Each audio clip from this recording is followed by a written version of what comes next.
সন্ধ্যা, সকলে কেমন আছো? আশা করছি ভালো আছো। নিউ বর্ষা ব্লগে তোমাদের অনেক অনেক স্বাগত, শুভেচ্ছা, ভালোবাসা। তো আমার ভিডিও দিতে পারছি না, কারণ আমাদের দেখেছো হয়তো তোমরা যে আমি ভিডিও যখন করেছি আমার মানে আশুর দিচ্ছিলাম তখন, আর আজকে আমাদের আশু মানে কাটালাম।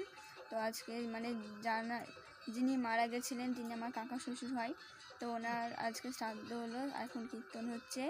তো আমি এখন ওই বাড়িতে যাইনি, যেহেতু তোমাদের দাদা ভাইয়ের অবস্থা তো তোমরা সকলেই জানো, তোমাদের অনেক বলেছি যে তোমাদের দাদা ভাই একটা অ্যাক্সিডেন্টে তোমাদের দাদা ভাইয়ের পায়ের চোট লেগেছে, মাজার চোট লেগেছে, তার জন্য আমি ভিডিও দিতে পারছি না।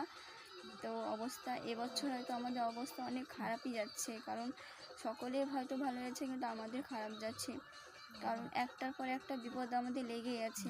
তো প্লিজ আমার চ্যানেলটাকে কেউ এড়িয়ে যেও না, কারণ আমি চেষ্টা করছি, মানে ভিডিও দেওয়ার চেষ্টা করছি, কিন্তু অবস্থার সময়ের জন্য আমি দিতে পারছি না। প্লিজ আমার ভিডিওটাকে তোমরা সকলে দেখো। তো এবার থেকে হয়তো চেষ্টা করব নতুন ভিডিও দেওয়ার। প্লিজ আজ এখান থেকে সকলে ভালো থেকো, সুস্থ থেকো।